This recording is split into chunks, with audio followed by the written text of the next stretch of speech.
Last week, we started a discussion that we titled, I cannot walk with this. I cannot walk with this. The word here is W-A-L-K. I cannot walk with this. We have two texts. 1 Samuel 17, from verse 38 to 40. And we also have the book of 1 Samuel chapter 16, from verses 1 to 13.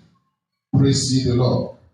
I'll take a quick recap of the points that we discussed last week as we try to conclude that sermon today. So what did we say last week? We said, number one, how far you go and how much you grow is not just determined by what God believes about you, but about what you believe about yourself. And we explained to say that is why the said Solomon said, as a man thinketh, so is he. We also said that when the enemy cannot change what you think about God, the next step of the enemy is to try to change what you think about yourself by creating the feeling of inadequacy. We also mentioned that the devil cannot take away your words, but it can tamper with your awareness of your words. And we said the devil is a liar. That whatever the devil tells you, please do the opposite of it. We said that we should not stay emotionally attached to a season that God is not going to revisit. We said that we should not let our attachment to the past to preclude our ability to deliver in the present. And how did we get to that point? Samuel was a prophet of God. In fact, in those days, they called them seers, that is, those who can see.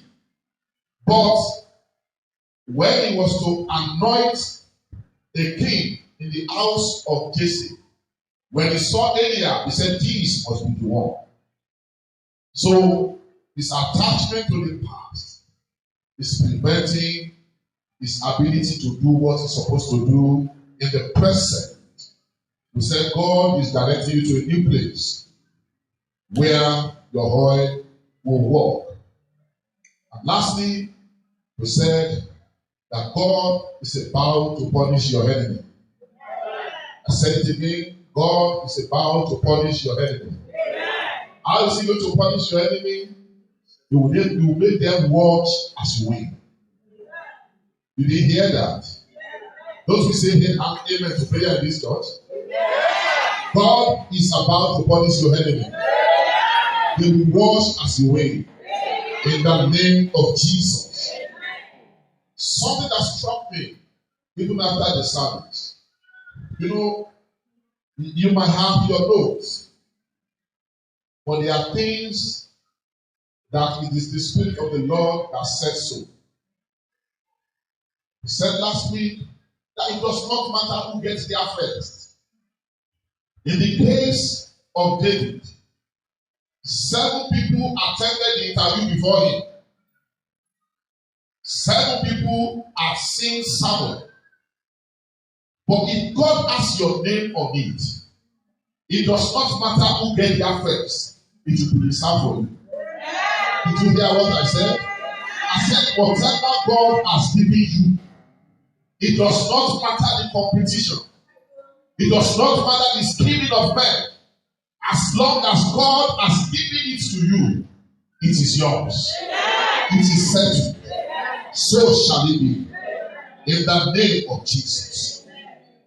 Let me quickly read our first text. 1 Samuel 17, 38 to 40. So Saul clothed David with his armor, and he put a bronze helmet on his head. He also clothed him with a coat of mail.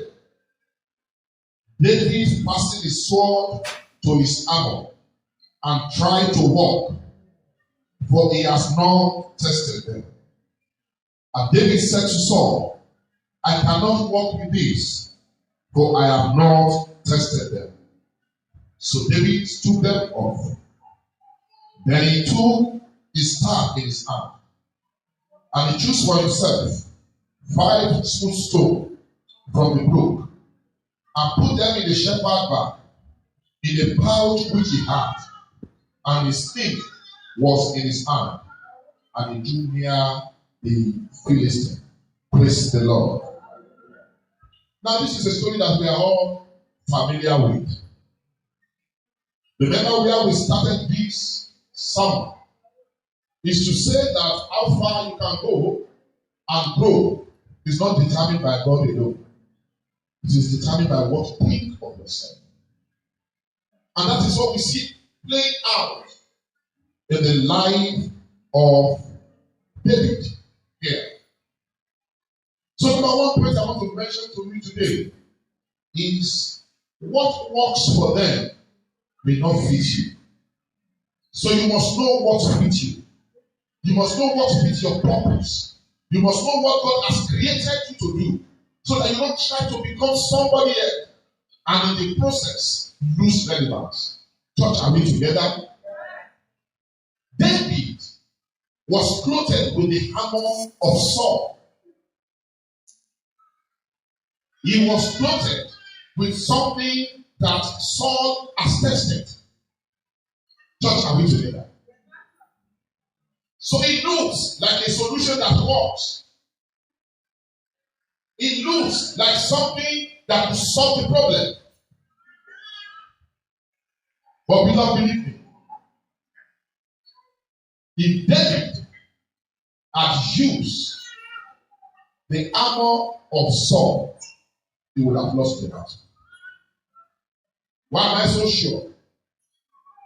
Because David would have lost the advantage of his skill. David was not a combatant warrior.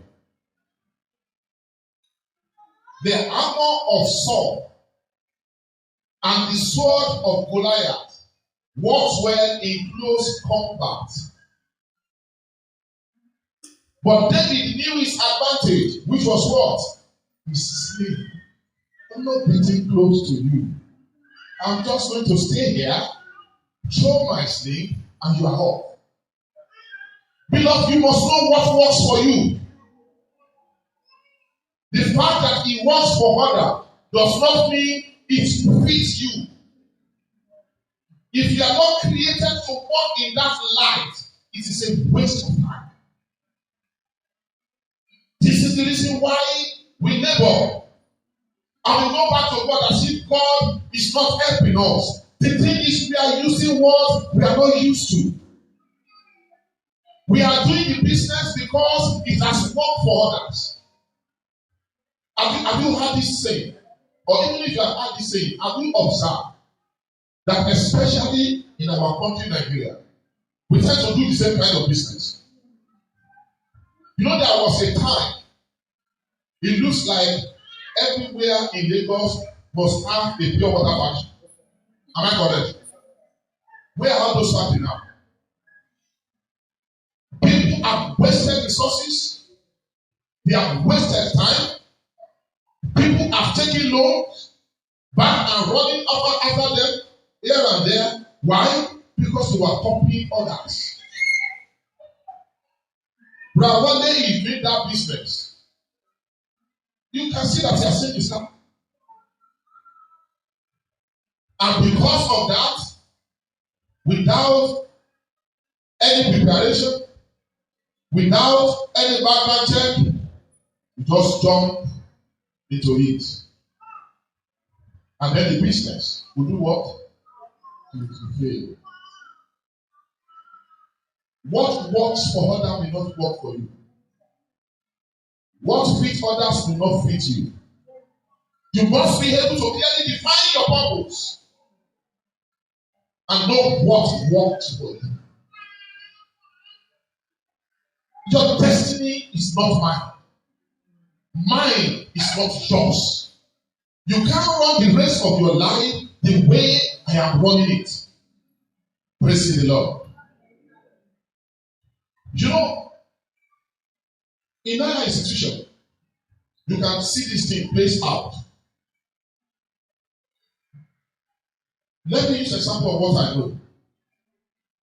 I remember in the institution, you know, some of us, we can play. We can play. But when we want to read, once we want to read, we are sleeping in class. We are sleeping in class.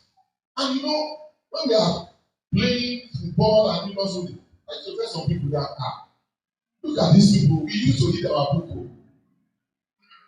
And you know, some people did not listen. And at the end of the day, they have to stay. You can copy people with love. Know what works for you. I remember a guy, called him Senator. This guy is from Ibadan. This guy might not go to class every day, but the day they announce that exam is coming, you will not see him roasted the day. He's practically sleeping in lecture chambers. And you know what? He got first class. He knows what works for him. You that you know you cannot read for 1 hour. Then you better be reading 10 minutes. Yes, sir, read 10 minutes. By the time you have your 10 minutes together, it will be more than 1 hour. You want to go and join someone that sleep not even can sleep in it for 4 hours. And so when he's reading, you are sleeping by your side. And you say they have gone to class to come and read. Beloved, know what works for you. What fits your life. What fits your purpose. Praise the Lord. Number 2. Purpose is the answer to a problem. Discover your purpose. How do I explain this? Have you been in a situation where you realize that what bothers you did not bother others? Am I speaking to anybody? You know, you can enter a room and you just don't like the way the place is. It bothers you. But at times, you meet people sitting down there as if nothing is happening. Do you get the scenario I'm trying to paint? Church, do you understand what I'm trying to say? See, your purpose will give you a unique agitation. Mm-hmm. Your purpose in life will give you an agitation that disturbs you. And so when you have that agitation, you must know that this is what God is pointing you to do. Others were not bothered about Goliath. Why? It was not their purpose to take him out. So before David got to that place, what was happening? 40 days. Goliath will come out and dare them. Soldiers, trained. Do you understand what I'm trying to say? Please picture it. These people were not sitting in their house. You know, sir, I might stand here and let's say this is your house. And I'm abusing you from here. You are here. You are not doing anything. You will say, if I am bold enough, come to my house to come and abuse me. That is not the case with Goliath. Goliath stood in front of trained men, soldiers who have left their house to the battlefront to go and fight. And every day he will come out and dare them and dare their God. I don't know whether you understand what I'm saying. You don't come from the place where some of us came from. You know you can abuse me, and I will not do anything. But God help you that you went to my house, or you direct your insults to my family, you will see grace. I don't know whether that is how you grow up. That is how I grow up. You will fight And when they asked you, you say he abused my father. He was talking about my house. You are ready to do it. But Goliath did it for 40 days. He was abusing the Israelites, abusing their God, and telling them they cannot do anything about it. And they did not do anything about it. You know why? They were not created to be Goliath. But when David arrived on the scene, I don't know whether you are asking me, are we together, church? When David got on the scene, there was a unique agitation in his mind to say, this is the purpose for which I'm created. I am here for a time like this. How can these uncircumcised Philistines divide the army of the Lord? Would you recognize your purpose, beloved? Because that is where it starts. God cannot help you with that. The unique agitation will come to your mind. It is left for you to know that this is why I'm created. And then you go out there and take out the land for the answers. Church, are we together? Please, do you understand? Your purpose is an answer to the problem. And when you see the problem, there will be this agitation in your mind. Something will tell you. Have you been in that kind of situation before? Everybody say that thing is not doable. Say no, it's possible now. And you bring the encouragement and say, let's try this way. And then we try that way, what happens? It works. Hallelujah. That is your unique purpose. You must not miss it. See, if that is the purpose for which God created you, the resources are there for you. Praise the Lord. You must have the courage. That's the next point. You must have the courage and the boldness to say no. Beloved, every opportunity is not for you. You are not created to solve every problem. Know what fits you. Know what works for you. Have the same divine agitation of your purpose in your heart. And when it is not your purpose, when the material does not suit you, say what? Beloved, believe me. The greatest fight that David fought was not with Goliath. The greatest fight was the battle in his mind to say no to Saul. King, really king. The king Lamate is not the other that has followed the land. And we have now. That's not what it's saying. When you say you are king over a land, but you still not so you are king in your palace alone. Can any other come to your place and what? Somebody came to my house, said it's somebody there, I said, oh, it's my son that is somebody there, it's my daughter that is somebody there. I paid, I asked you of who. Where is he there? You don't have to pay. But David has the boldness to know what does not work for him. You must know what does not work for you. You must be courageous to resist it. You must be bold to say no. Do you think it is easy to look at the king and below what the king asked him to use? The king has been using it. How do you reject the armor of the king? I don't know whether you understand what I'm saying. You must have the boldness and the courage to say no to the things that does not fit your purpose for in life. This is your assignment, you know it. This is the business God has called you to do. Then somebody will come and say, this business, they are making money there too. How can anybody go into business because they are making money from it? Does it make sense? Does all business make money every day? No. So if the passion to succeed in that business is not there, you will invest money, then you will lose out. Because you are looking people. You must have the courage to say no. You must be bold enough to reject what does not fit you. Church, are we together? I have good news for you. Let's do this fast together. Let's First Samuel 17:40 together. Can you please display it? Can we read it together? Then he took his staff in his hand, and he chose for himself 5 smooth stones from the brook, and put them in the shepherd's bag, in a pouch which he had, and his sling was in his hand, and he drew near to the Philistine.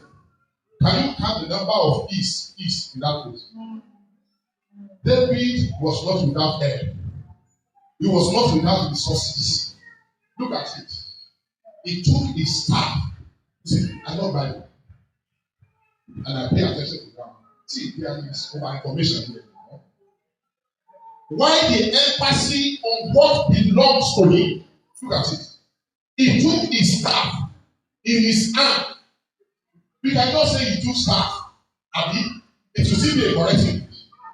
But this emphasis is for a purpose for you and I to know that the purpose for which you were created, the resources that you need to succeed, God has already given you. He chose for himself 5 smooth stones from where the brook was there. He didn't have to go and look for it. Are we together? Do you understand me? Let's stop this feeling of inadequacy. God created you complete. Everything that all of us need to make a success of life is already deposited in us. It is there, but you must recognize it. He took the staff in his hand. Why is? They were personalizing everything here. To let us know that he did what? It belongs to David, not to Saul. He has rejected the resources and help of Saul. He relied on his own resources, and what happened? He succeeded. He will succeed in the name of Jesus. What are we together? So I like to say, the resources you need to defeat your Goliath is right beside you. The resources that you need to defeat every Goliath in your life, whatever it is that Goliath represented, everything that you need to defeat them is where? It's right beside you. You can see there. It was ease, saying to us, when you are reading this thing later, at this time, in the church conference of peace, remember that what was used to defeat Goliath did not belong to Saul, it did not belong to any soldier, it belonged to David. The resources of heaven is in your life. All you need to do is to look deep. Is to not delegate the things you have. You know, everybody goes through this phase. You see somebody doing something, and all of a sudden you are afraid. Are we together? Unless you people are Superman, I'm not. Me, I used to. You know, I've worked in settings where you make presentations and the rest. And then, when somebody come out and start presenting, they will catch you inside. Sit low. Sit low. Until I realize that some of those things are not correct. You know, people can learn obvious. You learn in psychology, we call it confidence ignorance. You are ignorant confidently.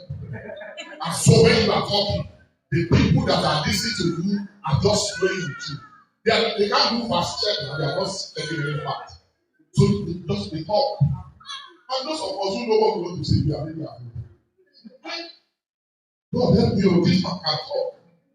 And so even before they call you out, you are already feeling inadequate. I'm not talking about you. I know it happens to me. It happens to me. And you know one day, it did not just happen to me. I brought to the front of complex and I lost my voice. I didn't know what to say. I was just looking at them. I said, the man that said everything, right? He said, no, it's not possible. Even if you have said everything, say everything in your own word. And he encouraged me. And I started. And along the line, my slide went off. And he expected me to stop. And he asked me, should we give 10 people some minutes to fix this? I said, no. My friend, I can't. So I still know what I wrote. And I just continued with the presentation. And at the end of the day, I got a standing ovation from everybody. But the feeling of inadequacy would have killed that. And he didn't hear that he had brought up the question. Because everybody will come in one motion. That boy that presented in that slide, that book was so really. That is having confidence in your purpose. The Lord God of heaven will help all of our lives in Jesus' name. Rest your feet with me. What is the last thing that I want to say?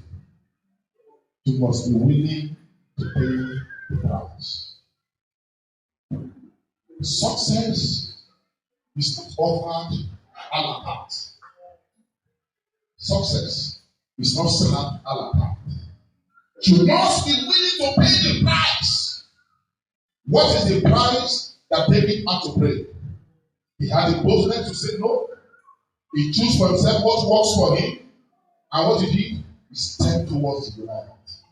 You won't stop it. You won't solve the problem by sitting at home. The challenge will not fly away. But when you confront it head on, with the power of God in you, with all the resources that heaven has deposited in you, beloved, I can guarantee you that the success will come. You shall succeed in the name of Jesus.